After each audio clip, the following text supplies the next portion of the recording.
Road safety awareness month భాగంగా నానా రకాల యాక్టివిటీస్ మనము చేయడం జరిగింది. ఈరోజు ట్రాన్స్పోర్ట్ శాఖ ఆధ్వర్యంలో మనము ఈ బైక్ ర్యాలీ కాదు, ఇది హెల్మెట్ ర్యాలీని మనము విజయవంతంగా నడిపించాము. ఈ సందర్భంగా ప్రజలందరికీ కూడా నా విజ్ఞప్తి, wear helmet, follow traffic rules, value your life as well as the life of your neighbours. ఇది చాలా చిన్న విషయం లాగా అనిపిస్తుంది, కానీ ఇది it can cost you your life.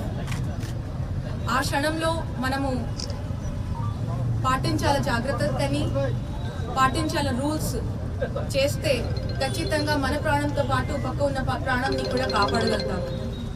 ఇది చిన్న విషయం. చాలామంది ఈరోజు మనము హెల్మెట్ ర్యాలీ చేస్తూ ముందుకి వస్తూ ఉంటే చాలామంది, అంటే మన కరీంనగర్ ప్రజల్లో ఒక 60% వరకు హెల్మెట్ ఎవరు కూడా వేసుకోలేదు.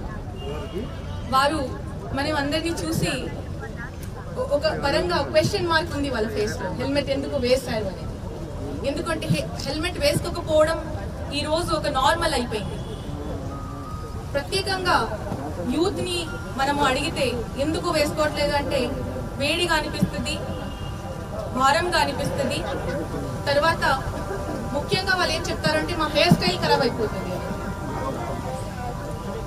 వాళ్ళందరికీ నా విజ్ఞప్తి, మీ హెయిర్ స్టైల్ కన్నా మీ ప్రాణం మీ అమ్మ నాన్నకి విలువమైనది.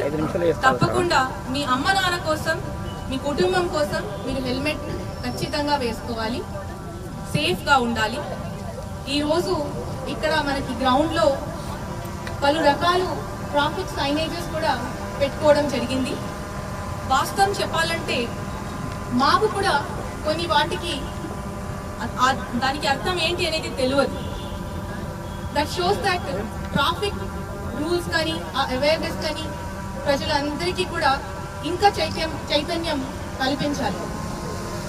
సో ట్రాఫిక్ డిపార్ట్మెంట్ కమిషనర్ గారికి, డీటీసీ గారికి నా రిక్వెస్ట్, ఇంకా ప్రతి నెల ఏదో ఒక రకంగా కార్యక్రమం చేస్తూ ప్రత్యేకంగా యూత్కి, సిటిజన్స్కి అవగాహన కల్పించే విధంగా మీరు ప్రయత్నం చేయాలి. దానికి జిల్లా యంత్రంగా మీకు తోడుగా ఉంటాము, కావాల్సిన సహకారం ఇస్తామని నేను ప్రజలందరికీ మరొకసారి విజ్ఞప్తి చేస్తున్నా.